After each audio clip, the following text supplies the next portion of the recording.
Hi, I'm Kristen Dillard. I'm with StoryPoint Group, and today I'm here with Heather. We're going to learn a little bit about senior living, some planning, and how to pay for senior housing. Heather, would you like to introduce yourself? Sure.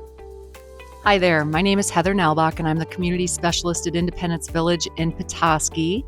I have a background in healthcare, have worked in senior living almost a decade now, have worked in income-based housing, been involved in Alzheimer's.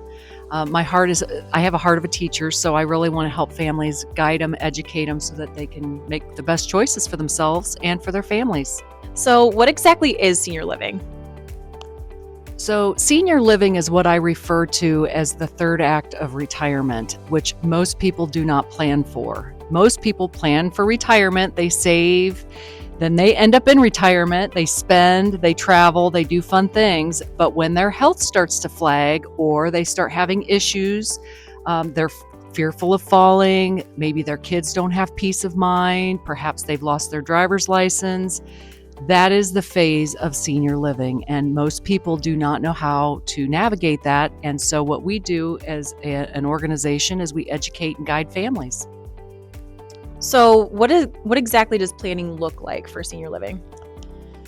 Yeah, so planning starts with identifying two people that you trust. That would be your powers of attorney, so medical and financial powers of attorney.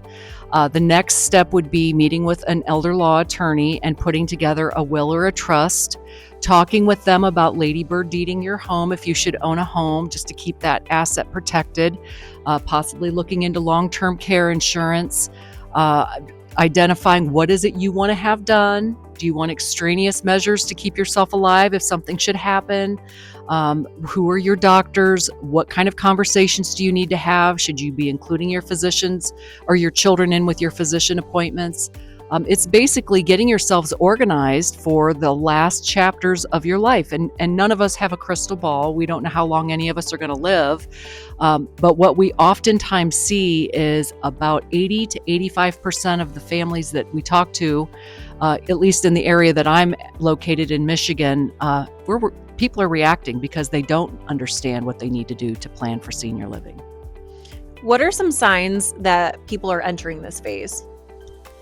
Yeah, so entering the phase of senior living is generally when you're getting tired of traveling, you recognize that you've got some limitations in your health, perhaps you're falling or you're concerned about falling, you're seeing more doctors more frequently, maybe you have a new diagnosis of some nature, it could be a cognitive diagnosis, it could be physical limitations, maybe you're using a walker, perhaps you're not driving any longer. Certainly when your kids don't have peace of mind, that is a huge sign that it's time to really start getting serious about senior living.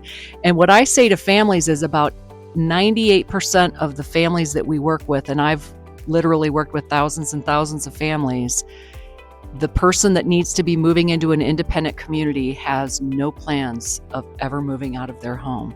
So because the adult sons and daughters are facing that resistance, everything stalls. Because the adult sons and daughters are not sure how to navigate, because there's nobody, it's not like you can take a class in college on this stuff. Very few people are talking about it. It's about as fun to talk about as paying your taxes, quite honestly. So people don't talk about it. So what we try to do in northern Michigan is educate families, put a light on their path, help the daughter and the son figure out how to help their parent, have the conversation with mom and dad, bring them into the village, give them some information. Yeah, we guide them. What is the biggest misconception about senior living? Well, the biggest misconception is that I can age in place. I'll just stay in my house. Because that generation, which is the baby boomers and the silent generation, watched their parents do that.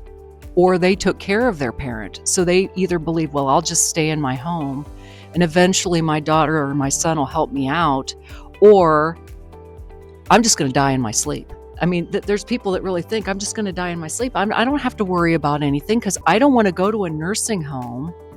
They think everything is a nursing home, and everything is not a nursing home. There's actually a number of different options. There's independent retirement villages, which is what Independence Village in Petoskey, Michigan is. There's also assisted living and memory care villages, which is all private pay. And then there's subacute rehabs. So subacute rehabs are billable to insurance for a period of time based on the diagnosis code of the person after they've spent 3 nights in the hospital. I hear a lot about Medicare. Does Medicare pay for senior living? Unfortunately, Medicare was never planned to pay for senior living. So Medicare was passed into law in 1965, and the purpose of it was to pay for folks to go into the hospital and have affordable care from the time they're 65 till the end of their life. And it was intended to pay physicians well for taking care of our seniors. So the quick answer is no, Medicare does not pay for people to go into long-term care, although people think it does. And oftentimes what we're doing is educating families about Medicaid planning. So looking at their resources and seeing where they're at and seeing if they would qualify for Medicaid. And then when they're doing their elder law planning, they would meet with an attorney and the attorney would set them up with Medicaid. So what I'm hearing you say is Medicare doesn't pay for senior housing, but Medicaid could?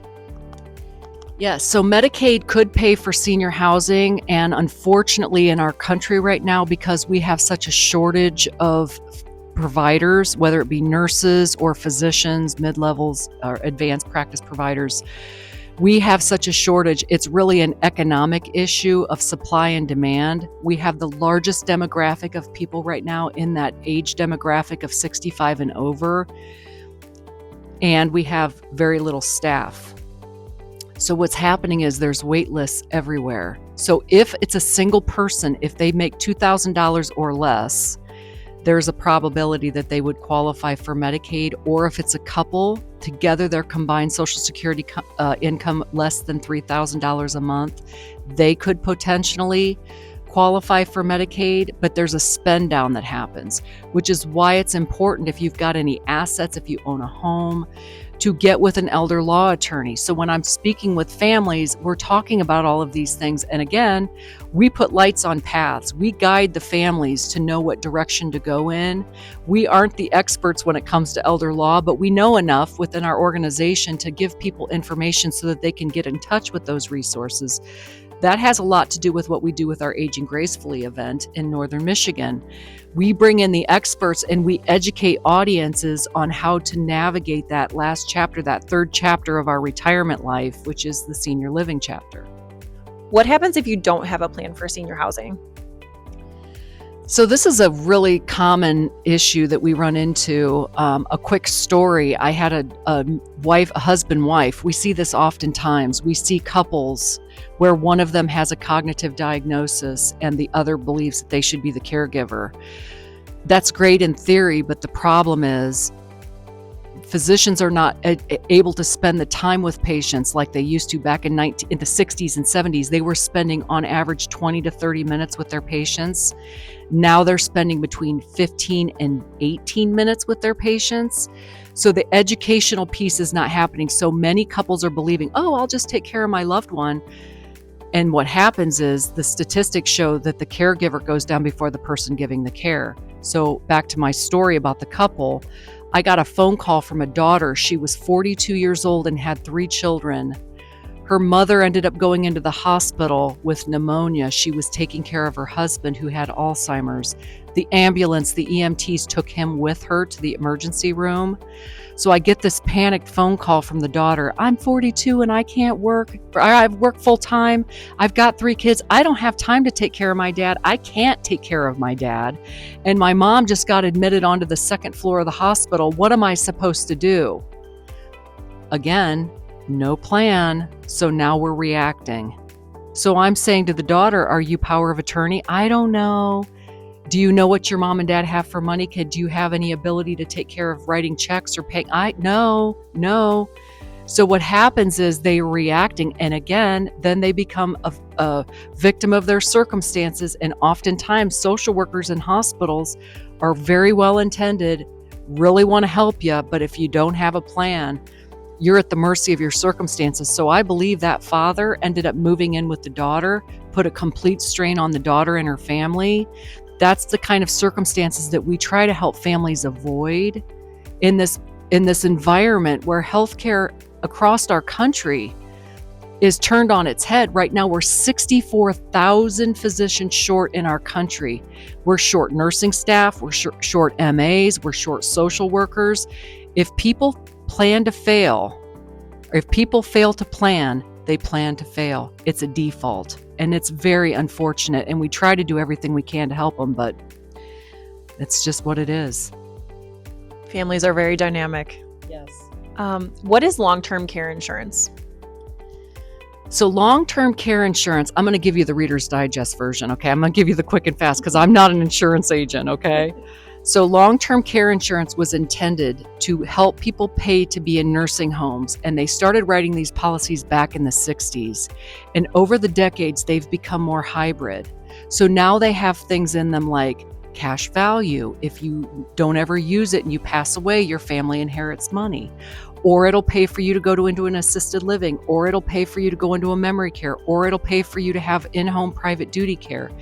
There's cash allotments, daily cash allotments on these hybrid policies that will help cover the cost of going into some of these types of communities. In some parts of our country, the cost of being in a memory care village is running between $9,000 and $11,000 to $15,000 a month.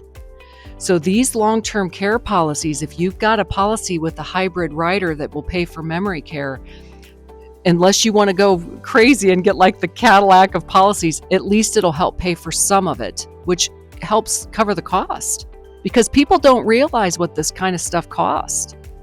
Some things I always hear are, I want to save my money for my kids. I don't want to spend the money in senior housing. What would you say to them? So in my years of serving and guiding families, I've only had maybe 2 families. I've served over almost 350 families, bringing them into Independence Village. And I've had 2 families where the adult sons and daughters wanted the money. When I've asked the adult sons and daughters right in front of their parent, because mom and dad are like, I don't want to spend that kind of money. If it's more than my Social Security income, absolutely no way. When I look at the son and daughter and say, do you want your mom or dad's money, or would you rather have peace of mind knowing that they are safe, they have a sense of belonging, something to look forward to, and we will give you peace of mind because we are the leader in the industry. We are the best in the country. We're here to serve your family. We will treat them like our own family. We will make sure that every need is being met. The adult sons and daughters absolutely would rather have peace of mind. Heather, will you share a success story with us? Yeah, I'd love to. So we have a couple that moved into our village. This is a situation where one of them was the caregiver and the other one had Alzheimer's. And the wife said, the weight of the house, taking care of the home on top of taking care of my husband, is more than I can stand. It's more than I can do. If one little thing goes wrong in my house, I am completely stressed and losing sight of the most important person that I've ever known, which is my husband. So she moved into the village, and she was the caregiver up until the point where he needed higher level of care. He needed incontinent care. He needed showering assistance. He was having some swallowing issues. We were able to bring in a speech therapist to help him with swallowing. We were able to help him with his food. He ended up passing away in the village about 18 months after he moved in. And this lovely woman said how grateful she was. She had peace of mind. Their adult sons, they had 4 sons, all had peace of mind, not only because she was in the village with her husband and the kids knew that there was support there for him, but the weight of the home and the paring down and the packing. I always tell couples especially, you are doing your family a favor by minimizing your assets in terms of your possessions, because quite honestly, the adult kids don't want your stuff. They don't want your money and they don't want your stuff. That was probably one of the best examples of how we were able to serve a family that truly, the woman was in her 70s and she moved into the village and her husband had a wonderful ending to his life. And that's really what we strive for. We strive for the experience of people living in our villages, in our communities. We want them to have their best life, but we also want them to finish well We want people to have the love of their family and their every need being met up until the last breath that they take. That is our goal. Thank you so much for your time today, Heather. Is there anything else you would like to share with us? Well, yes, there is actually one more thing I'd love to say, just to give you a final thought. The final thought is, we will help you, we will serve you. We can do it a couple different ways. We can do it proactively, or we can do it reactively. And I have a lot of families that choose either side of that. We would like to give every family, that's one of our promises, is to give every family safety, a sense of belonging, something to look forward to, and most importantly, peace of mind. So we will do that for your family, for you, but we can do it either which way. Whether you want it proactively or reactively, we're here for you. We're here to serve your family. And I would encourage you to do it proactively because it sure makes things much better. Can someone with a long-term illness live in an independent living community?